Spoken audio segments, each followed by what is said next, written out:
சிறகடிக்க ஆசை சீரியலில் இனி நடக்க போகுது அப்படின்னு தான் பார்க்க போகிறோம். இங்கே விஜயா ரொம்பவே வலியில் துடிச்சு போகிறாங்க. எம்மா எப்பா எம்மா எப்பா அப்படின்னு கத்திக்கிட்டு இருக்காங்க. அப்போ அண்ணாமலை வராங்க. வந்தோடனே ஏங்க இந்த மீனா வந்து என் காலை உடைக்கணும்னு இப்படி பண்ணிட்டாங்க. நேற்று நைட்டு என்னென்னா பேய் மாதிரியே பயங்காட்டினாங்க அப்படிங்கிறாங்க. பயங்காட்டினாங்களா அப்படிங்கிற ஆமாங்க.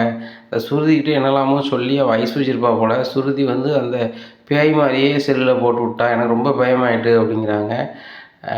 நீ எதையாவது அந்த பிள்ளைகிட்ட பேசியிருப்ப அப்படிங்கிறாங்க. நான் என்னத்தங்க பேசினேன், நான் ஒன்றும் பேசலை அப்படிங்கிறாங்க. அப்போ அந்த பிள்ளைகள் உன்கிட்ட வந்து பயங்காட்டுறதுக்கு என்ன வந்துட போகுது சொல்லு அப்படிங்கிறாங்க. ஏங்க அப்படிலாம் ஒன்றும் இல்லை, அவங்க 2 பேரும் பேய் படம் பார்த்துட்டு இருந்தாங்க. அப்போ மீனா பயந்த மாதிரி இருந்தா, அப்போ நீயே பயப்படுதே, நீனே பேயின்ட்டு வந்தேன் அப்படிங்கிறாங்க. ரைட்டு, அப்போ நீ பயப்படலை அப்படிங்கிற மாதிரி பில்டப் பண்ணியிருக்கு, அதனால் அந்த பிள்ளைகள் பண்ணிக்குது, சாதாரண விஷயம் தானே அப்படிங்கிறாங்க. ஏங்க அது மட்டும் இல்லைங்க, நானும் மனோஜும் இப்போ கீழே விழுந்துட்டோம் அப்படிங்கிறாங்க. நீங்கள் கீழே விழுந்ததுக்கும் மீனாவுக்கு என்ன சம்மந்தம் அப்படிங்கிறாங்க. இல்லைங்க நான் போகிற வழியில் எண்ணெய் கொட்டி வச்சுருக்கா அப்படிங்கிறாங்க. ஓ அதுவா, மீனா சொல்லிட்டா அப்படிங்கிறாங்க. என்னங்க சொல்லிட்டா அப்படிங்கிறாங்க. நான் வாக்கிங் போயிட்டு வரும்போது மீனா எல்லாத்தையுமே சொல்லிட்டா. மாமா இந்த மாதிரி நான் எண்ணெயை கொண்டு போனேன், அப்போ ஏற்றாப்புல சுருதி வந்தாங்க, லைட்டாக தட்டிட்டாங்க, அதை நான் கீழே விழுந்துச்சு மாமா, நான் துணி எடுத்து துடைக்கிறதுக்குள்ளே ஆண்டி வந்து கீழே விழுந்துட்டாங்க அப்படின்னு சொல்லிட்டா அப்படிங்கிறாங்க. ஏங்க இதெல்லாம் பொய்யுங்க, அவள் வந்து எனக்கு வேணுக்குன்னே தான் செஞ்சுருக்கா அப்படிங்கிறாங்க. அப்போ ஒன்று செய்வோம் விஜயா, அவள் சாதாரணமாக பண்ணியிருக்கா, நான் பண்ணியிருக்கான்னு நம்புகிறேன். ஆனால் நீ கீழே உள்ளதுக்காக தான் வந்து பண்ணிட்டா வச்சுட்டான்னு சொல்லுத. அப்போ இந்த வீட்டில் இருக்கவங்க மேலே உனக்கு நம்பிக்கை இல்லை. அப்போ சிசிடிவி வச்சுருவோம் வீட்டுக்குள்ளே, என்ன யார் என்ன பண்ணுதான்னு எல்லாமே தெரிஞ்சிடும்ல அப்படிங்கிறாங்க. ஏங்க யாராவது வீட்டுக்குள்ளே வைப்பாங்களாங்க அப்படிங்கிறாங்க. இதை மட்டும் அக்கனையாக பேசுத, ஒரு வீட்டில் அந்த பிள்ளை இப்படி செய்யுமா? நீ எவ்வளவோ பேசுத எல்லோரும் இப்படி இல்லாமல் அந்த பிள்ளைகிட்ட நடந்துக்கிறிய. ஆனால் அந்த பிள்ளை வந்து ஒரு நாளும் வருத்தமும் படலை. அதுபோக நான் எல்லாருக்கும் சமைச்சும் தர மாட்டேன், வைக்க மாட்டேன்னு சொல்லி அது வீம்பும் பண்ணலை. என்ன அவன் புருஷனோ நானோ சொல்லையில், இல்லை மாமா நான் வந்து சாதாரண வேலை தான் பார்க்கேன், நான் வந்து சும்மா இருக்கிற நேரத்தில் பூ கட்டி தான் வைக்கேன். ஆனால் மற்றவங்களாம் அப்படி இல்லை, ஸ்ருதி வந்து டப்பிங் பண்ண போகுது, ரோகிணி வந்து பார்லர் வேலைக்கு போகுது, எல்லோரும் அவங்க வேலையை பார்த்து போகிறாங்க. அப்போ நான் வந்து அவங்களுக்கு உதவி பண்ண தானே செய்யணும், அதனால தான் சமைச்சு கொடுக்கேன் அப்படின்னு சொல்லுது. அப்பேற்பட்ட பிள்ளை நீ என்ன பேசினாலும் உனக்கு சமைச்சு தர பிள்ளை, நீ வந்து கீழே விழுந்து அதை செய்யுமா அப்படிங்கிறாங்க. இல்லைங்க அவள் மட்டும் இந்த வீட்டில் இருக்கணும் அப்படின்னு சொல்லி தான் வேலையை பார்க்கா, ரோகிணி இவள் பண்ணதுனால வீட்டை விட்டு போயிடுவோம் வச்சுருவோன்னு சொல்லுதா. நான் தான் அன்றைக்கி பேசி சரி பண்ணியிருக்கேன் அப்படிங்கிறாங்க. ஏன் அப்படிங்கிறாங்க. இந்த மீனா தான் 1க்கு 2ஆக சொல்லுதால, அவள் மாதமாக இருக்கா, ஹாஸ்பிட்டல் போயிருக்கா, அது அவள் சௌரியம், இவளுக்கு என்ன அப்படிங்கிறாங்க. ஒரு கூட்டு குடும்பம்னு வந்தால் 4 கதை வரதான் செய்யும். ஒரு ஹாஸ்பிட்டல் போயிருக்கா, அங்கே வந்து மீனாவோட தங்கச்சி வேலை பார்க்கா. அப்போ என்னென்னு கேட்கும்போது 2வது குழந்தைக்கு செக் பண்ண வந்திருக்காங்க அப்படின்னு சொல்லியிருக்காங்க. அப்போ அதில் பரிதவிச்சு வந்து சொல்லுது இயல்பு தானே அப்படிங்கிறாங்க. எங்க இவன் அந்த அர்த்தத்தில் சொல்லலை, ரோஹிணியை இந்த வீட்டை விட்டு அனுப்பணும், அவள் மட்டும் இந்த வீட்டில் ஆளணும், அதுக்கு தான் சொல்கிறா, அது உங்களுக்கு புரியவே மாட்டேங்குது அப்படிங்கிறாங்க. அவள் வீட்டை எப்படி வாழ்வா, வீடு உன் பேரில் இருக்குது, என் பேரில் இருக்குது, அவள் சராசரி மனசு, இப்படிலாம் நீ வந்து அந்த பிள்ளைய பிடிக்கலங்கிறதுக்காக சொல்லிகிட்டு இருக்காத அப்படிங்கிறாங்க. உண்மையிலே என்னைய வந்து காலை ஒடிக்கணும் தான் அப்படி பண்ணியிருக்கா அப்படிங்கிறாங்க. உன் கால் நொறிஞ்சிட்டா விஜயா அப்படிங்கிறாங்க. ஏங்க நொறியலை, வலிக்கு ரொம்ப அப்படிங்கிறாங்க. சரியாயிரும் விடு அப்படிங்கிறாங்க. உங்களுக்கு வந்து அவங்களுக்கு தெரிஞ்சிருக்குங்க, விழுந்தது நாளா அப்படிங்கிறாங்க. யார் விழுந்தாலும் என்ன தெரியாமல் ஒரு ஆள் எண்ணெய் கொட்டிட்டாங்கன்னா அவங்கள நீ என்ன குத்தம் சொல்ல முடியும் சொல்லு? அவங்க துடைக்க போயிருக்காங்க, நீ கவனமாக நடந்து போகணும். அதுபோக மனோஜும் கீழே விழுந்தாங்க, நீ விழுந்தது மனோஜ் மேலே வந்து விழுந்தானா அப்படிங்கிறாங்க. இல்லைங்க அவன் என்ன வந்து தூக்கம் வந்தால் அவனும் வலிக்கு விழுந்துட்டான் அப்படிங்கிறாங்க. தூக்குறவன் ஸ்டடியாக இருந்து தூக்கணும், இதெல்லாம் நம்ம சொல்லி புரிய வைக்கணுமா அப்படி இப்படின்ட்டு இருக்காங்க. இங்கே விஜயா நினைக்கிறாங்க இவர்கிட்ட சொல்லி ஒரு பிரயோஜனப்படாது, எப்படியாவது அவளை வந்து இந்த வீட்டை விட்டு அனுப்பி ஆகணும், எதையாவது பண்ணி ஆகணும், அப்படி பண்ணால் தான் அவளை அனுப்ப முடியும். ஒருவேளை அவளுக்கு வசமாக அடிபடுறது மாதிரி இருந்துச்சுன்னா இங்கே யாரும் பார்க்க மாட்டாங்க, என் அம்மா வீட்டுக்கு அனுப்புறது மாதிரி ஏதாவது பண்ணணும். அப்படி பண்ணிட்டோம் அப்படின்னா கண்டிப்பாக அதுக்கப்புறம் வரவிடாத அளவுக்கு என்னென்ன வேலை செய்யணுமோ செஞ்சிடலாம். முதல்ல இந்த வீட்டை விட்டு அவளை வீட்டுக்கு அனுப்பணும், என்ன பண்ணலாம் அப்படின்னு நினைக்காங்க. எப்படியும் ஏதாவது ஒரு ஒற்றை கட்டுற என்னத்தையாவது அடிச்சுக்கிட்டு இருப்பா. அப்படி இருக்கும்போது நம்ம வந்து சேர் எடுத்து விட்ருவோம் அப்படின்னு நினைக்காங்க. அவங்க நினச்சிக்கிட்டே இருக்கும்போது சமையல் கட்டில் இவங்க வந்து ஏதோ ஒரு பொருளை மேலே எடுக்கிறதுக்கு அலமாரியில் ஏறுதாங்க. ஏறும்போது விஜயா நைஸாக சேரை தூக்கி வச்சுருந்தாங்க. சேரை தூக்கி தூர வச்சுட்டோம், ஒன்றும் பிரச்சனை கிடையாது, என்ன இப்போ பொத்துன்னு விழுவா, இடுப்பை ஏதோ நொறியும், ஆஸ்பத்திரியில் போய் இருப்பா, அப்படியே உடம்பு சரியாத வரைக்கும் உங்கள் வீட்டில் இருன்னு சொல்லிவிட்டு டவார்னு ஒரு வேலைக்காரியை வைக்க சொல்லிடுவோம். வைக்க சொல்லிட்டு அவளுக்கும் இந்த வீட்டுக்கும் சம்மந்தம் இல்லாத அளவுக்கு என்னென்ன செய்யணுமோ அத்தனையும் செஞ்சிட வேண்டியதான் அப்படின்னு நினைக்காங்க. இப்படி இருக்கும்போது மீனா டபார்னு சேரில் கால் வச்ச மாதிரி கால் வைக்காங்க, சேர் இல்லை. பொத்துன்னு உழுதுக்கு போகிறாங்க. அப்போ முத்து வந்து கேட்ச் பிடிச்சிடுறாரு. இங்கே ரொமான்ஸ் நடக்குது. இந்த சூழ்நிலையில் அலமாரியில் இருந்த மசாலா டப்பா, மிளகா பொடி, மிளகா பொடி, மல்லித்தூள், மஞ்சத்தூள் எல்லாம் பொத்துன்னு விஜயா தலையில் விழுது. விஜயா பார்த்தோன்னே முத்து பேய் பேய் பேய்ங்காங்க. இந்த சூழ்நிலையில் சுருதியும் ஓடி வராங்க. வந்து பார்க்குறாங்க, உண்மையிலே பேய் தான் ரவி, ரவி பேய் தான் அப்படிங்கிறாங்க. உடனே விஜயா சொல்லிட்டாங்க, நான் தான் அப்படிங்கிறாங்க. டேய் ரவி, அம்மா தான்டா அப்படிங்கிறாங்க. உடனே மனோஜ் ஏம்மா அவங்கள பார்க்கறதுக்கு உண்மையிலே பேய் மாதிரியே இருக்குது அப்படிங்கிறாங்க. என்னடா சொல்கிற அப்படிங்கிறாங்க. ஆண்டி உங்களை பார்க்க உண்மையிலே பேய் மாதிரி தான் இருக்குது. மசாலாலாம் எதுக்கு ஆண்டி தலையில் கொட்டி வச்சுருக்கீங்க? டப்பாவில் தானே இருக்கும் அப்படிங்கிறாங்க. ஆமாம்மா, நான் தான் தலையில் கொட்டு போகிறேன். இந்த மீனா தான் என் தலையில் கொட்டுறதுக்கு எல்லா வேலையும் இங்கிருக்கா அப்படிங்கிறாங்க. உடனே ஆமாப்பா, எறும்பு அம்மாவை கடிச்சா கூட மீனாவால் தான் கடிச்சின்னு சொல்லுவாங்க. மீனா அலமாரியில் ஏதோ ஒரு பொருள் எடுக்க மேலே ஏறி இருக்கா, சேரை நகண்டு இருக்குது, இல்லைன்னா அம்மா நகட்டி வச்சுருக்கணும், அந்த ரெண்டும் தான் அப்படிங்கிறாங்க. மீனா யோசிச்சு பார்க்குறாங்க. ஆமாங்க, சேரு நான் இங்கே தான் போட்டிருந்தேன், அங்கே நகண்டு இருக்குது அப்படிங்கிறாங்க. நீ ஏறினது எவன் பார்த்தான்? நான் சேரை நோட்டி வச்சேன். ஆனால் நான் மசாலா என் வண்டியில் போட்டதுக்கு நீ தான் காரணம் அப்படிங்கிறாங்க. சேரை நகட்டி வச்சதுக்கு நீங்கள் காரணம் இல்லை, ஆனால் உங்கள் தலையில் மசாலா கொட்டினதுக்கு மீனா காரணம்னே அப்படிங்கிறாங்க. உடனே ரவி பொண்டாட்டி சுற்றி சொல்கிறாங்க, முத்து உங்களுக்கு உங்கள் அம்மாவை பற்றி தெரியாதா? என்னது நடந்தாலும் மீனா மட்டும்தான் சொல்லுவாங்க. அது அவங்களுக்கு அப்படி தான், அதை ஒன்றும் செய்ய முடியாது. இது ஒரு வகை மனநோய். இவங்க வந்து மனநல மருத்துவமனைக்கு போனால் தான் சரியாகும் அப்படிங்கிறாங்க. ஸ்ருதி என்ன பேசுகிற அப்படிங்கிறாங்க. கரெக்டாக தான் பேசுகிறேன் ஆண்டி, உங்களுக்கு வந்து மனநல பாதிப்பு ஏதோ இருக்குது, அதனால தான் மீனாவையே நீங்கள் வந்து கோவப்பட்டுக்கிட்டே இருக்கீங்க. ஏன்னா மீனா உங்களுக்கு நன்மை செய்யும் போதே உங்களுக்கு கோவம் வருதுன்னா கண்டிப்பாக உங்களுக்கு மனநல பாதிக்கப்பட்டிருக்கு. நீங்கள் பேசாமல் கீழ்ப்பாக்கத்துக்கு போயிட்டு வாங்க அப்படிங்கிறாங்க. ரவி சொல்கிறார், ஸ்ருதி வாயை மட்டும் சும்மா இருக்க மாட்டியா அப்படிங்கிறாங்க. இல்லை ரவி, நம்மளுக்கு ஒரு பிரச்சனைனா நம்ம வந்து டாக்டரை பார்க்க தானே செய்யணும் அப்படிங்கிறாங்க. உடனே அண்ணாமலை சிரிக்கிறாங்க. ஏங்க சிரிக்கிறீங்க அப்படிங்கிறாங்க. ஸ்ருதி கரெக்டாக தானே சொல்லுதா? ஒரு ஆள் நன்மை செஞ்சால் அந்த ஆள் வந்து நம்ம பாராட்டுவோம், இல்லைன்னா அது இன்னொரு ஆள்கிட்ட விட்டு கொடுக்காமல் பேசுவோம். நீ ரெண்டையுமே மாறா அந்த பிள்ளைய வந்து என்ன பண்ணாலும் அந்த பிள்ளையை திட்டுத வைக்கிற, 1000 குறை சொல்கிற, யார் எதை பண்ணாலும் இதுதான் இந்த பிள்ளை தான் செஞ்சாங்க. அரசியலில் ஒன்று சொல்லுவாங்க, எது நடந்தாலும் எதிர்கட்சிக்காரனுடைய சதி, அப்படி இப்படி நினைத்தலாமோ பேசுவாங்க. அதே மாதிரி உனக்கு என்னது நடந்தாலும் அதுக்கு மீனா தான் பொறுப்பு. நல்லது நடந்தால் அது உன்னால நடக்கிறது, கெட்டது நடந்தால் மீனா வந்ததுனால ஆயிட்டு அப்படிங்க. அப்படி பார்த்தா ஒன்றுமே கிடையாது. இப்போ ஒரு பூனையை பார்த்தா ஒரு இடத்துக்கு போகும்போது அவசரம்பாங்க. அதே பூனை எத்தனை வீட்டில் வளர்க்காங்க, எத்தனை வீட்டில் செல்லம் கொஞ்சிதாங்க. உன்னோட பார்வை, உன்னோட சிந்தனை, உன்னோட பேச்சு எல்லாம் தப்பாக இருக்குது, அதனால் உன்னோட சிந்தனையும் தப்பாக போகுது. இதான் மேட்ரு, விடு. என்ன, நீ கீழே விழுந்தன்னா அதுக்கு காரணம் நீ மட்டும்தான். என்ன சிந்தது சிந்தலை, திரையில் பார்த்து போக வேண்டியது உன் பொறுப்பு.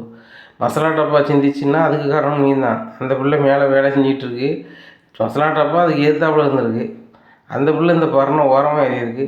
அப்போ இதில் அந்த பிள்ளை மேலே தப்பு என்ன சொல்லுவேன் அப்படிங்கிறாங்க. ஒருவேளை பூனைக்கு என்ன தட்டி விட்டுருக்குமோ அப்படிங்கிறாங்க ரோகிணி.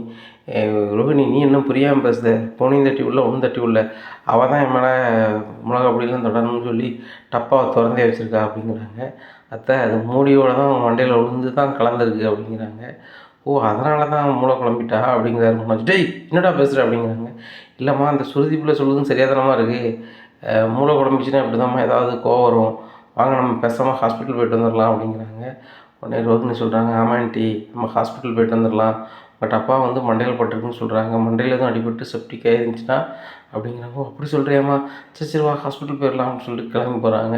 உடனே அண்ணாமலை சிரிக்கிறாரு. ஏன்ப்பா சிரிக்கிறீங்க அப்படிங்கிறாங்க. இல்லை, உங்கள் அம்மாவுக்கு அவள் உயிர் மேலே எவ்வளவு ஆசை பாரு, ஏதாவது ஒன்று ஆயிரும்னு சொல்லிட்டு மண்டையில் சின்ன டப்பா விழுந்துருக்கு, சரி ரைட்டு போயிட்டு வரட்டும் அப்படிங்கிறாங்க.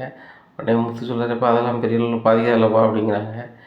முத்து ஒன்றும் ஆகாது, இவங்க அம்மாவுக்கு விடணுன்னே நீ துடிச்சு போகிற, ஆனால் உன்னை பிள்ளையாவே ஏற்றுக்கிட மாட்டேங்கலடா. பல முறை நான் அவன்கிட்ட சொல்லி பார்த்துட்டேன், ஆனால் அது நடக்காது போல். என் கடைசி ஆயுசு முடியுதுக்குள்ளே உன்னையும் அவனையும் சேர்த்து வச்சு ஒரு அம்மையும் மூணும் இருக்க பாசத்தை நான் பார்த்துட்டு போய் சேரணும் அப்படிங்கிறாங்க. ஏன்ப்பா இந்த மாதிரிலாம் பேசுகிற அப்படிங்கிறாங்க. இல்லைடா, உண்மையை சொல்கிறேன், இப்போ எனக்கு மறைச்சி பேசணும் ஒன்றும் இல்லை.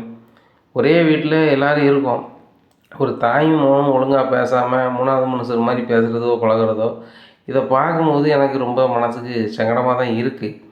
அதனால தான் இந்த வார்த்தையை சொல்லுது, நான் தவிர்த்து வேற ஒன்றும் இல்லை. மீனா மாதிரி ஒரு மருமக கிடைக்க அவளுக்கு கொடுத்து வச்சுருக்கணும், ஆனால் அந்த அருமையும் அவளுக்கு தெரிய மாட்டேங்குது, ஒன்றும் தெரிய மாட்டேங்குது. ஏன்னா அது என்றைக்கு தான் அவளுக்கு புரியுமோன்னு புரியல. மீனா மாதிரி ஒரு கெட்டிக்கார பொண்ணு எந்த வீட்டுக்கும் கிடைக்காது, நம்ம வீட்டுக்கு கிடைச்சிருக்கு. அவள் வேணால் படிப்பு வேணால் சுருக்கமாக இருக்கலாம், பொருளாதாரத்தில் வேணால் குறைவாக இருக்கலாம், ஆனால் உயர்ந்த குணத்தில் மேம்பட்ட மனசில் அவளை மிஞ்ச உலகத்தில் யாரும் கிடையாது. அந்தளவுக்கு ஒரு பண்பான பிள்ளை அப்படிங்கிறாங்க. மாமா நான்லாம் பெரிய அளவுலாம் கிடையாது மாமா அப்படிங்கிறாங்க. இதாம்மா அடக்கம் அவர்கள் ஓய்க்கும் அடங்காமை யாரோடு உய்த்து விடும்பாங்க. அடக்கமாக நீ இருக்க, உன்னுடைய சிறப்பே தனி தான். அடங்காமல் அவள் அலையுதா என்ன, அதுக்குள்ளே இப்போ பிரதிபலனை அவள் அடைவா அப்படின்னு சொல்லிட்டு நேராக ஹாலில் போய் உட்காருதாங்க. மாமா எதுவும் சாப்பிட்றீங்களா அப்படிங்கிறாங்க. ஒன்றும் வேண்டாமா அப்படிங்கிறாங்க. காப்பி தரமாமான்னு சொல்லிட்டு காப்பி கொண்டு கொடுக்குறாங்க. உடனே சுருதின்னு சொல்கிறாங்க, எனக்கு ஒரு காப்பி தாங்க மீனா அப்படிங்கிற காப்பி கொடுக்குறாங்க, குடிக்கிறாங்க. என்ன சுருதி இன்னைக்கு வேலைக்கு போகலையா அப்படிங்கிறாங்க. இல்லை அங்கிள், ஒரு வாரத்துக்குள்ளே டப்பிங்க நான் முடிச்சிட்டேன் ஒரே நாளில் அப்படிங்கிறாங்க. ஒரே நாளில் முடிச்சிட்டேன் அப்படிங்கிறாங்க. ஆமாம் அங்கிள், கொஞ்சம் கொஞ்சம் தான் இருந்துச்சு, ஃபுல்லாக பேசி முடிச்சிட்டேன். ஒரு வாரம் நான் போக வேண்டாம், ரெஸ்ட் எடுத்துக்கலாம், அதுக்கப்புறம் போகலாம். அதான் ரவி எங்கேயாவது கூப்பிட்டா அவன் லீவ் போட மாட்டான் அங்கிள், நீங்கள் சொல்லுங்கள் அப்படிங்கிறாங்க. என்ன பண்ண சொல்லிட்டாங்க, டேய் உனக்கும் முன்னாடியும் கல்யாணம் முடிஞ்சு கொஞ்ச நாள் தான் ஆச்சு, எந்த இடத்துக்கும் நீங்கள் 2 பேரும் போகல கல்யாணம் முடிச்சதுலேருந்து, போயிட்டு வாங்கடா அப்படிங்கிறாங்க. உடனே இல்லைப்பா, நான் வேலை பார்க்குறது ஒரு ரெஸ்டாரண்ட்லப்பா, ரெஸ்டாரண்ட்டில் வந்து நான் அடிக்கடி லீவ் போட்டோம்னா வேலையை விட்டு நிப்பாட்டிடுவாங்கப்பா, அது போக அங்கே முக்கியமான மாஸ்டர் நானும் ஒரு ஆள், சமைக்கணுங்களாப்பா அப்படிங்கிறாங்க. முக்கியமான மாஸ்டரில் ஒரு ஆள் தானே, இப்படி முக்கியமானவங்க வேறவங்க இருப்பாங்களா, நான் வேணா ஓனர்கிட்ட பேசுகிறோம், நம்பர் தான் அப்படிங்கிறாங்க ஸ்ருதி. வேணா நீ பேசுனேன் ஆக்டிவிட்டி பேசுவேன் அப்படிங்கிறாங்க. கொடு நான் பேசுகிறேன் அப்படின்னு சொல்லிட்டு நம்பர் வாங்கி பேசுகிறாங்க. ஹலோ நான் ஸ்ருதி பேசுகிறேன் அப்படிங்கிறாங்க. ரவி பொண்டாட்டி தானமா சொல்லுமா அப்படிங்கிறாங்க. இல்லை நானும் என் ஹஸ்பண்டும் வெளில போய்ட்டு வரலான்னு பார்க்குறோம் அப்படிங்கிறாங்க. சரிம்மா இன்றைக்கி லீவ் வேணுமா, சரி போய்ட்டு வாங்க அப்படிங்கிறாங்க. இன்றைக்கி இல்லை ஒரு 3 நாள் வேணும் அப்படிங்கிறாங்க. என்னம்மா சொல்கிறேன் 3 நாள்னு சொல்கிறேம்மா, 3 நாள்னால் ரெஸ்டாரண்ட் நடந்து ரொம்ப கஷ்டமாயிருக்கும்மா, யார் வந்தாலும் ரவி இல்லையா ரவி இல்லையான்னு தான் கேட்பாங்க, ரவி நல்லா சமைக்கிற ஆரம்பிச்சிட்டாருமா, அதனால் 3 நாள் லீவ் கொடுக்க முடியுமா எனக்கு தெரியலையே அப்படிங்கிறாங்க. எனக்காக கொடுங்க அப்படிங்கிறாங்க. சரி சரிம்மா நான் சமாளிச்சுக்கிறேன், போய்ட்டு வாங்க அப்படிங்கிறாங்க. நீங்கள் உடனே என்ன சொன்னார் அப்படிங்கிறாங்க. என்ன சொல்லுவார், போய்ட்டு வாங்கன்னு சொன்னார் அப்படிங்கிறாங்க. அண்ணாமலையும் சொல்கிறாங்க, நீங்கள் ஹனிமூன் போய்ட்டு வாங்க ஒன்றும் பிரச்சனை இல்லை அப்படிங்கிறாங்க. எப்பா ஹனிமூன்னா வந்து கல்யாணம் முடிஞ்சோன்னே போகணும்பா அப்படிங்கிறாங்க. டேய் கல்யாணம் முடிஞ்சோன்னே போகணும் தான், நீங்கள் போயிருக்கணும் தான், அதுக்குள்ளே சூழல் இங்கே இல்லை, இப்போ அந்த சுருதி பிள்ளைக்கு லீவு உனக்கும் லீவு, போய்ட்டு வாங்க அப்படிங்கிறாங்க. உடனே சரிப்பா அப்படிங்கிறாங்க. உடனே மீனா ஒரு மாதிரி இருக்காங்க. மீனாவை பார்க்குறாரு அண்ணாமலை, பார்த்துட்டு முத்து அப்படிங்கப்பா அப்படிங்கிறாங்க. நீனும் மீனாவும் ஹனிமூன் போய்ட்டு வாங்க அப்படிங்கிறாங்கப்பா. நான் போகலப்பா அப்படிங்கிறாங்க. ஏன்டா போகல, இல்லைப்பா அடியில் வீடு கட்டுறதுக்கு பைசா சேர்க்கணும், ஹனிமூன் போகிற செலவை வந்து நான் ஒரு ரூம் கட்டுறதுக்கு பயன்படுத்திக்கலாம்லப்பா அப்படிங்கிறாங்க. முத்துங்க பாரு, எல்லா இடத்துக்கும் போகும்போது ஒரு செலவு வரத்தான் செய்யும், ஆனால் நம்ம அத்தியாவசிய தேவையை பண்ணி தான் ஆகணும், அதை நம்ம சேர்த்து வச்சு தான் பண்ணணும்னா அது நடக்காது. என்ன ஹனிமூன் போயிட்டு வந்தால் அது நல்லது தான், போயிட்டு வாங்க. காலகாலத்தில் ஒரு குழந்தையோ குட்டியோ வேணும்ல, அதுபோக குழந்த பிறகுக்கு முன்னாடி 4 இடத்துக்கு போயிட்டு வந்தீங்கன்னா உங்களுக்கு சுதந்திரமாக போயிட்டு வர முடியும். இல்லை அப்படின்னா அந்த குழந்தை குட்டியை தூக்கணும் வைக்கணும், நிறைய நடைமுறைகள் இருக்குது, நிறைய பிரச்சனைகளும் இருக்குது. அன்பு பெருக்கும்போது நம்மளுக்கு ஒரு சில வேலைகளும் வரும். அதனால் நீங்கள் போயிட்டு வாங்க. ஸ்ருதி ரவியும் போகிறாங்க, அவங்க ஒரு இடம் போகிறாங்க, நீங்கள் ஒரு இடம் போனாலும் போங்க, அப்பா காசு தந்துடுறேன் அப்படிங்கிறாங்க. இல்லை அதெல்லாம் வேண்டாம் அப்படிங்கிறாங்க. முத்து ஹனிமூன் போகிறதுக்கு உங்கள் 2 ஜோடிக்கும் துணை நான் தரேன் அப்படிங்கிறாங்க. உடனே மனோஜ் வராரு. அப்போ அவங்களுக்கு ஹனிமூனுக்கு அனுப்புறீங்க, எங்களுக்கெலாம் கிடையாதா அப்படிங்கிறாங்க. டேய் நீ பெரிய தொழிலாக தனியாக பண்ணுதாங்க, நீ லீவ் போட்டு எப்படி போயிடுவ அப்படிங்கிறாங்க. உடனே அதுவும் சார் தான், இவங்க மாதிரி என்ன சாதாரண ஆளா, நான் ஒரு பிஸ்னஸ் மேன், நான் 3 நாள் போனால் எனக்கு லட்சக்கணக்கில் நட்டமாயிடும். சரிப்பா இவங்க சாதாரணமாக ஊட்டிக்கோ கொடைக்கானலோ போட்டோம், நான் ஃபாரின் ட்ரிப் போய்க்கிறேன் அப்படிங்கிறாங்க. முத்து சிரிக்கிறாரு. எதுக்குமே வழி இல்லைனாலும் பில்டப்பு மட்டும் ஒன்று குறை இல்லைடா அப்படிங்கிறாங்க. ஏன்டா எனக்கு வழி இல்லை, லட்சக்கணக்கான ரூபா வருமானம் வரக்கூடிய இடத்துல நான் இருக்கேன்டா, என் கடையில் இருக்க ஒட்டுமொத்த பொருளோட விலை என்ன தெரியுமா, இத்தனை லட்சம் தெரியுமா அப்படிங்கிறாங்க. ஐயா லட்சாதிபதி, நீ இந்த கடை வைக்க மட்டும் எத்தனை லட்சத்தை சம்பாத்தியம்னு எனக்கு தெரியும், வாயை மூடுப்பா அப்படிங்கிறாங்க. உடனே ரோஹிணி வராங்க. அங்கிள் இவங்கெல்லாம் ஹனிமூன் போகிறாங்களா, அந்த இடத்துக்கு நாங்கள் போக முடியாது, எங்கள் லெவலில் வேறு, நான் தனியாக பார்லர் வச்சுருக்கேன், என் புருஷன் தனியாக வந்து பர்னிச்சர் கடை வச்சுருக்காங்க, லட்சக்கணக்கில் சம்பாத்தியம் பண்ணுற நாங்கள் வந்து இவங்க கூட போனால் சரியாக வராது அப்படிங்கிறாங்க. உடனே ஸ்ருதி சொல்கிறாங்க, நீங்கள் எத்தனை லட்சம் சம்பாத்தியம் பண்ணாலும் ரோகிணி அது உங்களுக்கு தான், எங்களுக்கு தர போகிறது இல்லை. என்ன நான் 1 லட்ச ரூபாய்க்கு மேலே சம்பளம் எடுக்கேன், என் புருஷன் 15,000 சம்பளம் எடுக்காரு, எங்கள் 2 பேர் சம்பளம் கம்மியாக இருந்தாலும் கூட நாங்கள் யார்கிட்டையும் 5 காசு இது வரைக்கும் வாங்க போகிறது இல்லை. நீங்கள் நினைப்பீங்க உங்கள் அப்பா அம்மாட்ட தான் பெரிய பணம் இருக்கா, நீங்கள் வாங்கிக்க வேண்டியதான் நினைப்பீங்க, அது அவங்க பணம். நானும் என் புருஷன் என்றைக்கு உழைச்சி ஒரு பெரிய ஆளாகிறோமோ அன்றைக்கி ஆகிட்டு போகிறோம். சரியா, எங்கள் மாமனார் மாமியார் இன்றைக்கி வரைக்கும் எங்களை வீட்டில் வச்சுருக்காங்க, என்றைக்காவது வெளில போகணுன்னு சொன்னால் அன்றைக்கி ஒரு வாடகை வீட்டு எடுத்து தங்க போகிறோம். ஆனால் அதுக்காக எங்கள் அப்பா அம்மா வீட்டில் போய் இருந்துக்கிட்டு அது என் சொந்த வீட்டில் நான் சொல்ல போகிறது இல்லை. அந்த சொத்து பத்துக்கு ஆசைப்பட போகிறதும் இல்லை அப்படிங்கிறாங்க. இதை கேட்டால் ரோகிணி சொல்கிறாங்க, நான் அப்படி சொல்லலை, எங்களுக்கு வேலை இருக்குது, நீங்கள் வேறு இடத்துல வேலை பார்க்கீங்க, நாங்கள் சொந்தமாக தொழில் வச்சுருக்கோம், நாங்கள் அப்படி போக முடியாதுல்ல, நாங்கள் வந்து வேலை பார்க்குற லேபருக்குலாம் சம்பளம் கொடுக்கணும்ல அப்படிங்கிறாங்க. சரி சரி முத்து, மீனா, நீங்கள் எங்கே போகலான்னு இருக்கீங்க அப்படிங்கிறாங்க. இது வரைக்கும் எந்த ஊருக்கு போகணுன்னு ஐடியா இல்லை அப்படின்னு சொல்கிறாங்க மீனா. மீனா, அப்படிலாம் இருக்க வேண்டாம், நம்ம சேர்ந்தே போவோம், உங்ககிட்ட கார் இருக்குது, நானும் ரவியும் சேர்ந்து டீசல் போட்டுருவோம் அப்படிங்கிறாங்க. உடனே முத்து சொல்கிறாரு, அதுக்கெலாம் தேவையில்லம்மா அப்படிங்கிறாங்க. அண்ணாமலை சொல்கிறாங்க, இதெல்லாம் சொல்லக்கூடாது, எல்லாருக்கும் செலவு நான் தருவேன், சரியா, ஒரு 50,000 ஆளுக்கு 50,000 தரேன் அப்படிங்கிறாங்க. அப்பா 1,00,000 வேஸ்ட்லப்பா அப்படிங்கிறாங்க.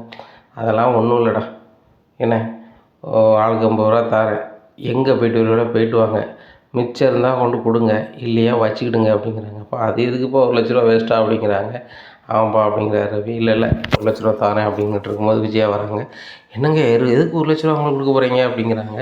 அவங்க ஹனிமூன் போக போகிறாங்க அப்படிங்கிறாங்க. ஏங்க யார் ஹனிமூன் போகிறா? ரவியும் சுருதியுமா அப்படிங்கிறாங்க. ரவியும் சுருதியும் போகிறாங்க, அது போக முத்து மீனாவும் போகிறாங்க அப்படிங்கிறாங்க. ஏங்க அவங்க போனாங்கன்னா வீட்டை யாருங்க பார்க்குறது அப்படிங்கிறாங்க. ஏன் நீ தான் வீட்டில் இருக்கியா, உன் வீடும்ப நீ பார்க்க வேண்டியதானே அப்படிங்கிறாங்க. உடனே சுருதி சொல்கிறாங்க, பேய் கூட சொல்லிச்சுல ஆண்டி இது ஏன் வீட்டுன்னு சொல்லிட்டு, அதனால் நீங்கள் பார்க்க மாட்டேன்னு சொல்கிறீங்களோ அப்படிங்கிறாங்க. ஏம்மா நீங்கள் சின்னஞ்சிறுசு போயிட்டு வாங்க, அவங்களுக்கு என்ன அப்படிங்கிறாங்க. அண்ணாமலை உடனே சொல்லுதாங்க, அவங்க சின்னஞ்சிறுசு, ரவியோட 2 வயசு தான் மூத்து, அப்போ அவன் சின்னஞ்சிறுசு இல்லையா, அவங்களும் போய்ட்டு வரட்டும், நீ உன் கையிலேருந்து காசு கொடுக்க போறியா? இல்லைல்ல அந்த நான் கொடுக்க போகிறேன் அப்படிங்கிறாங்க. எங்கள் பொதுவிலேருந்து காசு கொடுக்க வேண்டாம், அவங்கவுங்க போய்ட்டு வர சொல்லுங்கள், சுற்றிக்கிட்டு இல்லாத பணமா அவங்க போயிடுவாங்க, இந்த முத்து மீனாட்ட ஒன்றும் கிடையாது, அப்படி போனோம்னா இந்த உண்டியலில் 4 நாள் சேர்த்து வச்சுருப்பாங்க, 4 நாள் எடுத்துகிட்டு போக சொல்லுங்கள் அப்படிங்கிறாங்க. அத்தை எங்கள் உண்டியில் 4 நாள் சேர்த்து வச்சுருக்கோமோ, 50 காசு சேர்த்து வச்சுருக்கோமோ, ₹1 சேர்த்து வச்சுருக்கோமோ, அது எங்களை சார்ந்தது, நீங்கள் அதையும் எதையும் பேச வேண்டாம் அப்படிங்கிறேன். அதானே ஒரு காலமும் வாடியில் வீடு கட்ட போகிறது இல்லை, அந்த உண்டியிலே வந்து துருப்பிடிச்சி மக்கி போகிற அளவுக்கு நீங்கள் ₹1 2 தான் சேர்த்துட்டு இருக்க போகிறீங்க, அதை தான் நான் பார்க்க போகிறேன் அப்படிங்கிறாங்க. அத்தை நீங்களும் பார்க்க போகிறீங்க, நாங்கள் மாடியில் சீக்கிரம் ரூம் கட்ட போகிறோம், அந்த ரூம்பை உங்கள் கையால் தான் திறந்து வைக்க போகிறீங்க, அன்றைக்கி உங்கள் முகத்தை எப்படி வச்சுருக்குன்னு பார்த்துட்டு தான் அப்படிங்கிறாங்க. அண்ணாமலை சொல்கிறாங்க, இவர்கிட்ட பேசின வரிவையாக தான் பேசிகிட்டு இருக்கணும் முத்து, நீங்கள் ஹனிமூன் கோவிலில் ஏற்பாட பாருங்கள் அப்படிங்கிறாங்க. சரிப்பா அப்படின்னு சொல்லிட்டு ரூமுக்கு போகிறாங்க. அப்போ ஸ்ருதி ரவியும் பயங்கர சந்தோஷமாக இருக்காங்க. ஏன் ஸ்ருதி ரொம்ப சந்தோஷமாக இருக்குது அப்படிங்கிறாங்க. இல்லை பொசுக்குன்னு உங்கள் அப்பா ஹனிமூன் போய்ட்டு வாங்க, ஏன் செலவுன்னு சொல்லிட்டாரு, அதான் எனக்கு சிரிப்பு வருது அப்படிங்கிறாங்க. எங்கள் அப்பா சொல்ல தான் செய்வாங்க, ஆனால் மனோஜ் தான் இந்த இதை போகிற இடத்த வந்து அங்கே போகணும் இங்கே போகணுன்னு சொல்லி அதை கெடுத்து விடுவோம், இப்போ அவன் வரலன்னு ஒன்றும் பிரச்சனை இல்லை அப்படிங்கிறாங்க. மறுநாளே இவங்க ஹனிமூன் கிளம்புறாங்க. கிளம்பும்போது விஜயாவுக்கு சரியான கடுப்பாக இருக்குது. ஏன் விஜயா அவங்க வெளில போகிறாங்க, சந்தோஷமாக போய்ட்டாங்கன்னு சொல்லு அப்படிங்கிறாங்க. நான்லாம் சொல்ல மாட்டாங்க, முத்து மீனாக்கெலாம் ஹனிமூன் ஒரு கேடா அப்படிங்கிறாங்க. சரி ரைட்டு நீ வாழ்த்திட்ட அப்படின்னு சொல்லிட்டு, முத்து உங்கள் அம்மா வழக்கம் போல் உங்களை ஏச ஆரம்பிச்சிட்டா, உங்களுக்கு இது வாழ்த்துக்களாக தான் இருக்கும், எல்லோரும் போய்ட்டு வாங்க அப்படிங்கிறாங்க. ஆண்டி போய்ட்டு வரோம் அப்படிங்கிறாங்க. சுருதி போய்ட்டு வாமா அப்படிங்கிறாங்க. அங்கிள் போய்ட்டு வரோம் அப்படிங்க. சரி போய்ட்டு வாங்க அப்படிங்கிற ஒரே காரில் போகிறாங்க. உடனே அண்ணாமலை சொல்கிறாங்க, ரொம்ப சந்தோஷமாக இருக்குது விஜயா அப்படிங்கிறாங்க. ஏன் அப்படிங்கிறாங்க. இல்லை அவங்க 2 பேரும் ஒற்றுமையாக ஒரே இடத்துக்கு ஹனிமூன் போகிறாங்களே அப்படிங்கிறாங்க. ஏங்க அவங்களுக்கு இங்கே ஒரு பையன் இருக்காமன்னு வச்சு அது உங்களுக்கு நினப்பு இருக்கா இல்லையா அப்படிங்கிறாங்க. எனக்கெல்லாம் நினப்பு இருக்க தான் செய்யுது, அவனையும் சேர்த்து தான் ஹனிமூன் போய்ட்டு வாங்கண்ணே, காலகாலத்தில் ஒரு புள்ள குட்டி கிடைக்குமான்னு சொல்லிட்டு. ஆனால் வந்து அவங்களுக்கு வந்து பணம் தான் பெரிய விஷயமா இருக்குது. ரோஹிணினா தனியாக தொழில் பண்ணுறாங்க, மனோஜ்னா தனியாக தொழில் பண்ணுறேன், எங்களுக்கு போக முடியாதுங்காங்க. எப்படி இருந்தாங்கன்னா நம்ம என்ன செய்ய முடியும், கல்யாணம் முடிஞ்சோன்னா நம்ம ஹனிமூன் அனுப்பிவிட்ருக்கணும். அப்போ உள்ள சூழ்நிலையில் ஒன்றும் செய்ய முடியல, மனோஜுக்கும் சரியாக வேலை இல்லை, அப்படி நம்ம செய்யும்போது விமர்சனத்துக்குள்ளாகும் அப்படின்னு நினச்சி தான் செய்யலை. அதுபோக எனக்கு பென்ஷனும் அப்போ சரியாக வரலை, அந்த வாசுதேவன் மேலே கேஸ் போட வேண்டியது இந்த மாதிரி ஆகிப்போச்சு, அப்படி இருக்கும் என்ன செய்ய முடியும் அப்படிங்கிறாங்க.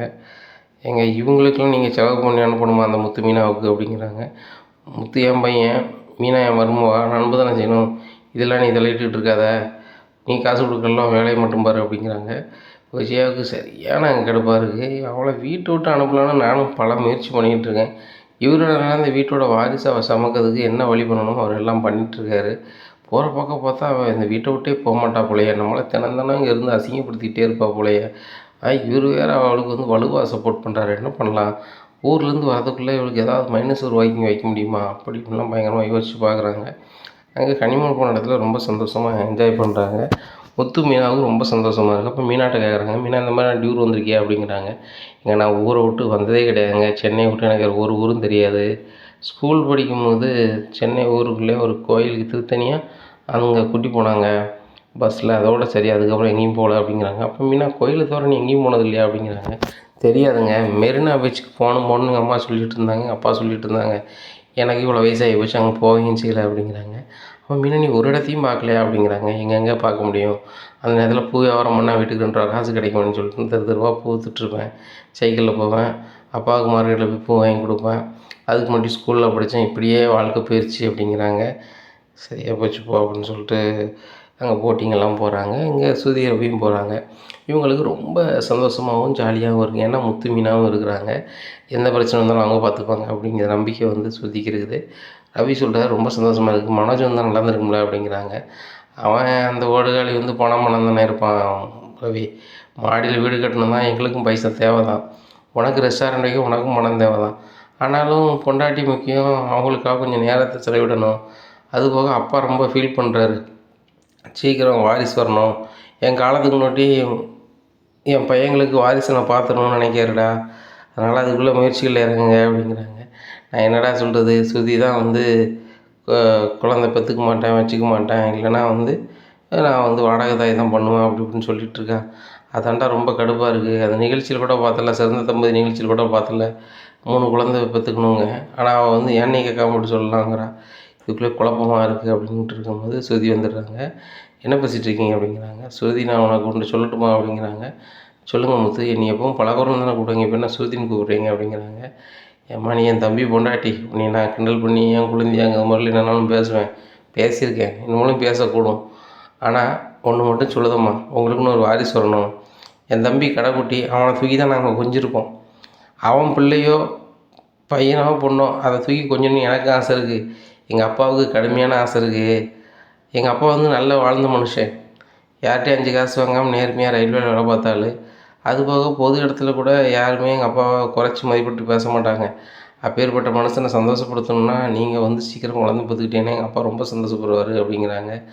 முத்து, அதுக்கு நான் தடை விதிக்கலை, ஆனால் வந்து எனக்கு அந்த வலி வேதனைலாம் தாங்க முடியாத அப்படிங்கிறாங்க. உடனே மீனா சொல்கிறாங்க, அதெல்லாம் அந்தளவுக்கு வராது சுருதி, நீங்கள் பயப்படாதீங்க, சாதாரண இதுதான். உங்களுக்கு வந்து இப்போ நம்ம அங்கே வீட்டில் எதுவும் ஒன்றும் செய்ய முடியல, இங்கே ஏதாவது மகப்பேறு ஹாஸ்பிட்டல் இருக்கான்னு பார்ப்போம் அப்படிங்கிறாங்க. பார்க்குறாங்க, வாங்க அப்படின்னு சொல்லி பிரசவ வார்டு கூப்பிட்டு போகிறாங்க. கூட்டி போனோன்னா அங்கே ஒரு நர்ஸ்கிட்ட பேசுகிறாங்க. மேடம் வந்து இந்த பொண்ணுக்கு ரொம்பவே பயப்படுறாங்க எதிர்காலத்தை நினச்சி, இந்த மாதிரி கதை அப்படின்னு சொல்கிறாங்க. சரிம்மா பிரசவ வார்டுக்கு வா அப்படிங்கிறாங்க. அங்கே போகிறாங்க, அதெல்லாம் பார்க்குறாங்க. பார்த்தோன்னே இயல்பாக தான் இருக்குது. அதை பார்த்தோன்னே சுற்றி சொல்கிறாங்க, நானும் என்னமோ ஏதோ நினச்சிட்டேன், சினிமாவில் தான் ரொம்ப ஓவராக பண்ணியிருக்காங்க, நாடகத்துலேயும் ரொம்ப ஓவராக பண்ணியிருக்காங்க, இயல்பில் வலி இருக்குமோ என்னமோ தெரில, ஆனால் அந்தளவுக்கு அவங்க சவுண்டு விடலை, இது பண்ணுற ஒன்றும் பிரச்சனை இல்லை, இப்போ நான் நார்மலாகவே இது பண்ணிப்பேன் அப்படிங்கிறாங்க. அண்ணி ரொம்ப நன்றி அண்ணி அப்படின்னு சொல்லிட்டு ரவி கையெடுத்து கும்பிட்றாரு. ஏன் ஏன் ரவி அப்படின்னு கேட்குறாங்க மீனா. இல்லை நீ, நான் எவ்வளவோ சொல்லி பார்த்தேன், சீக்கிரம் காலத்தில் குழந்தை பெற்றுப்போம் வச்சுருப்போம்னு சொல்லும்போது அதுக்கு எதுக்கு அவசரம், லேட்டாக ஆகட்டும் அப்படி இப்படின்னு என்னத்தெல்லாமா சொல்லிகிட்டு இருப்பான். இப்போ என்னன்னா நம்ம வந்து வாரிசு பண்ணணும்னு சொன்னாக்கா வாடகை தர வச்சுக்கலான்னா, ஆனால் இங்கே வந்த பிறகு நானே பெற்றுக்குறேங்க, ரொம்ப சந்தோஷமாக இருக்குது அப்படிங்கிறாங்க. டேய் சொன்னால் மட்டுங்கடா, இவ்வளோ முயற்சிக்கலாங்கண்ணா, போங்கடா ரூமுக்கு அப்படிங்கிறாங்க. ரூமில் போய் 2 பேருமே இல்லற வாழ்க்கை வாழ்கிறாங்க. முத்து மீனாங்க வாழ்கிறாங்க. இங்கேருந்து போகும்போதே நல்ல செய்தியோடு போகணும் அப்படின்னு மாதிரி முத்து நினைக்காது. அப்போ இன்றைக்கி வேறு எந்த இடம்லாம் பார்க்கலாம் அப்படிங்கிறாங்க. அங்கே 2, 3 இடத்த சொல்கிறாங்க, அங்கே பார்க்க போகிறாங்க. எல்லோருமே ஃபோட்டோஸ்லாம் பயங்கரமாக எடுக்கிறாங்க. இதை அண்ணாமலைக்கு முத்து அனுப்பி விட்றாரு. இதை பார்த்துட்டு அண்ணாமலைக்கு பயங்கர சந்தோஷம், முத்து மீனாலாம் வந்து இப்படி இருக்காங்கன்னு சொல்லிட்டு. மீனா சுடிதாரெல்லாம் போட்டிருக்காங்க. இதை பார்த்தோன்னா அண்ணாமலைக்கு பயங்கர சந்தோஷத்தில், மீனா விஜயா விஜயா அங்கே வா அப்படிங்கிறாங்க. என்னங்க அப்படிங்கிறாங்க. இதை பாரு மீனா சுடிதார் போட்டு எவ்வளோ அழகாக இருக்கா பாரு அப்படிங்கிறாங்க. இதை பார்க்க தான் கூப்பிட்டீங்களா அப்படிங்கிறாங்க. அவங்க ஹனிமூன் போயிருக்காங்க, ரொம்ப சந்தோஷமாக இருக்காங்க. போட்டிங்கெலாம் போயிருக்காங்க, அதை பார்க்கும்போது ரொம்ப சந்தோஷமாக இருக்குது. நம்ம காலத்துலலாம் ஹனிமூனும் போகல, ஒன்றும் போகல அப்படிங்கிறாங்க. எங்கள் எல்லோரும் போக தான் செஞ்சீங்க, நீங்கள் இந்த ட்ரெயினை பிடிச்சி தான் ஓட்டுவேன், எனக்கு நான் லீவே எடுக்க மாட்டோம்னு போயிட்டு இருந்தீங்க. இங்கே பாருங்கள், அந்த சுருதி ரவியும் உடனே லீவ் போட்டு அவங்க வார்டில் போயிட்டாங்க. இந்த முத்து மீனாவுக்கும் அறிவே இல்லை. இந்த வீட்டில் வேலை யார் செய்வா, அவார்டில் போயிட்டா இங்கே யார் சொரிகிரி பண்ணுறது, நானாக பொங்குறது அப்படிங்கிறாங்க. ஏன் அந்த பிள்ளை 2 நாள் ஊரில் நீ போக மாட்டியா அப்படிங்கிறாங்க. ஏங்க அதெல்லாம் நான் போக முடியாது அப்படிங்கிறாங்க. கல்யாணத்துக்கு முன்னாடி எல்லாமே நீ தானே பொங்கி தின்னேன், கல்யாணம் முடிஞ்ச பிறகு நீ பச்சை பிள்ளைய வச்சுட்டு சங்கடப்படுத்தின்னு சொல்லி தானே வேலைக்கு ஆள் வச்சேன், அதுக்கப்புறம் பிள்ளைகள் பெரிய பிள்ளைனாலும் நீ வேலை செய்யலை. அது 5ல் விளையாதது 50ல் விளையாதும்பாங்க. அது மாதிரி நீ விளையாதனால வந்து இப்போ நீ விளைய மாட்டுக்க, தான் உள்ளது. சின்ன வயசுலேயே நீ நல்ல வேலை செஞ்சு பிழைக்கிறதுனா இப்போ நீ எதுவுமே பேச மாட்டேன், இல்லை பெரியவங்க சொல்லிக் கொடுத்து வளர்த்துருக்கணும் அப்படிங்கிறாங்க. அப்போ எங்கள் வீட்டில் எதுவுமே சொல்லிக் கொடுத்து வளர்க்கலையா அப்படிங்கிறாங்க. எதுவுமே சொல்லிக் கொடுக்கலன்னு நினைக்கிறேன். இல்லைனா பெற்ற பிள்ளைய வந்து 3வது பிள்ளை மாதிரி சொல்லுவியா, இல்லை பெத்த பிள்ளையோட பொண்டாட்டியை வந்து அவள் ஏதோ எதிரி மாதிரி பாவிப்பியா? அவங்க ஒரு இடத்துக்கு போயிருக்காங்க, நல்லா இருக்குன்னு மட்டும் ஆசீர்வாதம் பண்ணு. நீ கரிஞ்சு கொட்டிகிட்டு இருக்காத. பிள்ளைகள்லாம் மலங்காட்டுக்கு போயிருக்குவா. நான் இடத்துக்கு மேடு பள்ளத்துக்குலாம் போயிட்டு வருவோம். அதனால் அந்த பிள்ளைகள் ஆசீர்வாதமாக இருக்கணும். அதனால் பிள்ளைகளை சாப்பாடு வைக்கிறதோ குறை சொல்லுதோ இப்போதைக்கு இருக்குது, அது பண்ணாத. எப்போவுமே பண்ணாட்டே இந்த குடும்பத்துக்கு நல்லது, உனக்கு நல்லது. ஆனால் நீ பண்ணக்கூடியவோ நீ உழைச்சினாலும் நிப்பாட்ட முடியல. ஆனால் அந்த பிள்ளைகள் வெளியூருக்கு போயிருக்கும்போது தயவுசெய்து அந்த பிள்ளைகளை ஏதாவது குறைச்சி பேசிடாத, அது நல்லதே கிடையாது அப்படிங்கிறாங்க. ஏங்க நீங்கள் உங்கள் கையிலேருந்து காசு எடுத்து கொடுத்தீங்க சொல்லுங்கள் அப்படிங்கிறாங்க. என் பிள்ளைகளுக்கு நான் கொடுக்காம யார் கொடுப்பா? மனோஜும் போயிருந்தால் இன்னொரு 50,000 ரெடி பண்ணி 1,00,000 கையில் கொடுத்துட்டு தான் செய்வேன், அதனால் சுற்றிட்டு வரட்டும் அப்படிங்கிறாங்க. இல்லைங்க இந்த 50,000 எப்படி அவன் ஆட்டையை போடலாம், சுதீரை விட்டு எப்படி ஆட்டையை போடலான்னு மீனா நினைப்பா அப்படிங்கிறாங்க. அது ஓம் புத்தி. மீனாவோ முத்தோ அடுத்தவங்க காசுக்கு 5 காசுக்கு ஆசைப்பட மாட்டாங்க அப்படிங்கிறாங்க. ஏங்க அடுத்தவங்க காசுக்கு ஆசைப்படாமையா அந்த சிறந்த ஜோடி போட்டியில் கலந்துக்கிட்டு 1,00,000 வாங்கலை அப்படிங்கிறாங்க. அது அவங்களோட உழைப்பு. அடுத்தவங்க போனாங்கல்ல அப்படிங்கிறாங்க. ஏங்க அந்த பரிசு நடத்து ஒரு கமிட்டி தானே அப்படிங்கிறாங்க. ஒன்றி மாதிரிலாம் பேசிக்கிட்டு இருந்தால் விடிய பேசிக்கிட்டு இருக்கலாம் விஜயா. அவங்க வந்து எதை செஞ்சாலும் உழைப்பில் தான் செய்கிறாங்க. இப்போ கூட முத்து மீனாவும் ஹனிமூன் போக மாட்டேன்னு சொன்னாங்க, நான் சொல்லி தான் அனுப்பி விட்ருக்கேன் இல்லைங்களா. அதை நான் உன்கிட்ட சொன்னோம்னா அவங்களே போக வேண்டான்னு சொல்கிறாங்க, நீங்கள் எதுக்கு அனுப்புன்னு நினைக்கிங்கன்னு அதையும் சொல்லுவேன். அவங்க சந்தோஷமாக வந்துட்டு போகிறாங்க அப்படிங்கிறாங்க. முத்து மீனா ஹனிமூன் போய்ட்டு சந்தோஷமாக வீட்டுக்கு வராங்க. வந்தோடனே விஜயாட்ட அண்ணாமலை சொல்கிறாங்க ஆர்த்தி எடு அப்படிங்கிறாங்க. ஏங்க நான் அவங்களாம் ஆர்த்தி எடுக்க முடியாது அப்படிங்கிறாங்க. ஏன் எடுக்க முடியாது அப்படிங்கிறாங்க. சுருதி ரவிக்கு வேணால் எடுப்பேன், நான் முத்து மீனாவுக்கு எடுக்கவே மாட்டேன் அப்படிங்கிறாங்க. அப்போ நீ ஒன்றும் எனக்கு கிளிக்க வேண்டாம் ரோஹிணி அப்படிங்கிறாங்க. மாமா அப்படிங்கிறாங்க. ஆர்த்தி ரெடி பண்ணுமா அப்படிங்கிறாங்க. எதுக்கு அங்கிள் அப்படிங்கிறாங்க. இவன் முத்து மீனா ரவி சுருதி ஹனிமூன் போயிட்டு வராங்க அப்படிங்கிறாங்க. உடனே ஆர்த்தி எடுக்க போகிறாங்க. உடனே விஜயா சொல்கிறாங்க ஏங்க இவ்வளோ பெரிய பணக்காரி அந்த பூக்காரிக்கு ஆர்த்தி எடுக்கணுமோ அப்படிங்கிறாங்க. பணக்காரி என்ன ஏழை என்ன, ஒரே வீட்டில் வந்தால் மருமக்க, அவங்க அக்கா தங்கச்சி, அவங்க எடுக்க தான் செய்யணும். மாமியாராக நின்று எடுக்கணும்னா எடுக்கலன்னா ஓரமாக இல்லை அப்படிங்கிறாங்க. ரோஹிணி எடுக்க வேண்டாம் அப்படிங்கிறாங்க. அங்கிள் ஆன்ட்டி சொல்கிறாங்க எடுக்க வேண்டாம்னு சொல்கிறேன், எப்படி எடுக்கிறது அப்படிங்கிறாங்க. ஏம்மா நீ உங்கள் அத்தை மேலே மரியாதை வச்சுருக்கேன், என் மேலே மரியாதை வச்சுருக்கேன்னு பார்க்கணும். அதுபோக நீனும் மனோஜும் வெளியில் போயிருந்தால் கூட நான் ஆர்த்தி எடுக்க தான் சொல்லியிருப்பேன் அப்படிங்கிறாங்க. வேறு வழியே இல்லாமல் ஆர்த்தி எடுக்கிறாங்க ரோஹிணி. ஆர்த்தி எடுக்கும்போது ரோஹிணி ஆர்த்தி எடுத்தோன்னா கடுப்பில் இருக்காங்க விஜயா. நீ எதுக்கு அவங்களுக்குலாம் ஆர்த்தி எடுக்கிற அப்படிங்கிறாங்க. வேறு வழி இல்லை அங்கிள் சொல்லிட்டாங்களா அப்படிங்கிற. அங்கிள் சொன்னால் ஒரு ரேஞ்சுக்கு ஆளான எல்லாம் எடுக்கணும். சுருதி ரவிக்கு நீ வரவேற்றியா, அதெல்லாம் உன்னை பாராட்டுறேன். ஆனால் முத்து மீனாவை நீ வர வைக்கணும்னு அவசியமே இல்லையே அப்படிங்கிறாங்க.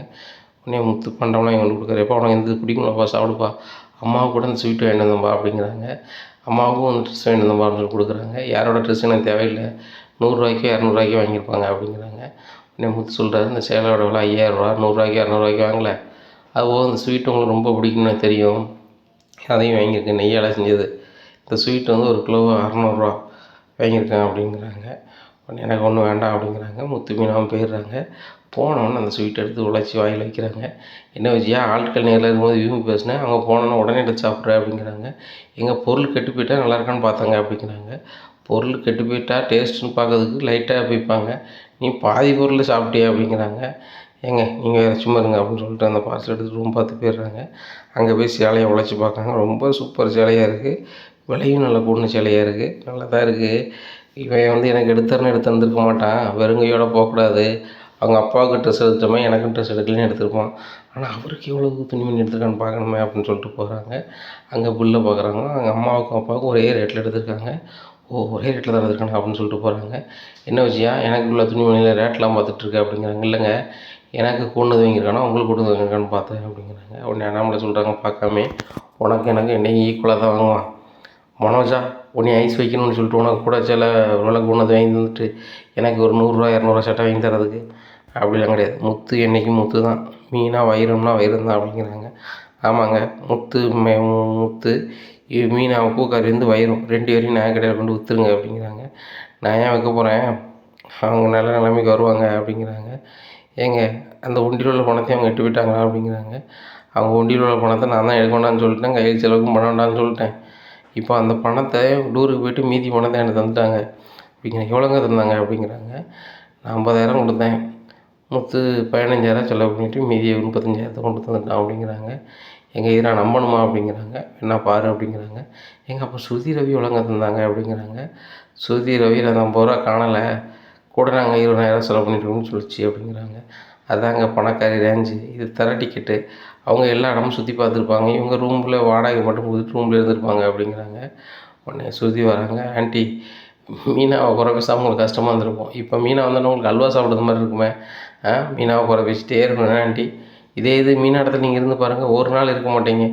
மீனா இடத்துல நீங்கள் இருந்தீங்கன்னா தெரியும் உங்களுக்கு. நான் ஒரு வேளை மீனாவாக இருந்திருந்தேன் அப்படின்னு சொன்னால் நீங்கள் சொன்னதுக்கு நான் டபார்னு ஒரு செவுட்லேயே ஒரு கொடுப்பு கொடுத்துருப்பேன் அப்படிங்கிறாங்க. என்னம்மா எப்படி சொல்கிறேன் அப்படிங்கிற, உண்மையை தான் சொல்கிறேன் ஆண்டி, நானும் என் பொறுமைக்கும் ஒரு அளவு கொடுத்துட்டே இருப்பேன். ஓவராக பண்ணதாக இருந்தால் அவர் பூசையை கொடுத்துருப்பேன். ஆனால் மீனா மாதிரி பொறுமையாக இருந்து உங்கள்கிட்ட சமாளிச்சுட்டு இருக்கிறது எல்லாராலையும் முடியாது. ஆனால் மீனாக்கா ஒரு தனி பிறவி தான் அப்படிங்கிறாங்க. ஆமாம்மா, உனக்கு அவள் ஐஸ் வச்சுட்ருக்கா, நீ அவளுக்காகவே நீ வந்து சப்போர்ட் பண்ணிகிட்ருக்க அப்படிங்கிறாங்க. எனக்கு ஐஸும் வைக்கலை, அவங்க வந்து ஹீட்டும் வைக்கலை, எனக்கு வந்து கரெக்டாக பழகுறாங்க, நான் அவங்ககிட்ட கரெக்டாக பழகுறேன், அவ்வளோதான் அப்படின்ட்டு இருக்காங்க. உடனே முத்துக்கு ஒரு கால் வருது, ஒரு ஆஃபர்னு சொல்லிட்டு ஒரு டாக்டர் அடிக்கார். உடனே டாக்டர் ஏறிட்டு போகிறாரு. இந்த சூழ்நிலையில் ரோஹிணியும் பார்லருக்கு கிளம்பி போயிட்டுருக்காங்க. அப்போ அந்த டாக்டரும் பார்த்துட்டு, அந்த பொண்ணு நினச்சா சிரிப்பு வருது தம்பி அப்படிங்கிறாங்க. இங்கே யாருன்னு பார்க்குறாங்க, அது ரோஹிணி நிற்கிறாங்க. ஏன் டாக்டர் அந்த பொண்ணை பார்த்து சிரிக்கிறீங்க அப்படிங்கிறாங்க. இல்லை தம்பி, அந்த பிள்ளைக்கு ஒரு 10 வயசில் ஒரு குழந்த இருக்குது, 2வது குழந்தைக்கு செக் பண்ணதுக்கு வந்திருக்கு, சரியா வந்திருக்கு. அதை வந்து யாரோ விசாரித்தாங்க வச்சாங்க அப்படின்ட்டு எங்கள் ஹாஸ்பிட்டலுக்கு வர மாட்டோம், உங்கள் ஹாஸ்பிட்டல் சரியில்லை அப்படி இப்படின்னு சொல்கிறாங்க. எங்கள் ஸ்டாஃபும் பொய் சொல்லலையே, உண்மையிலே அந்த பிள்ளைக்கு வந்து 10 வயசில் குழந்த இருக்குது, 10 வருஷம் கழிச்சு மாதமாகுதுக்கு செக் பண்ணியிருக்கு.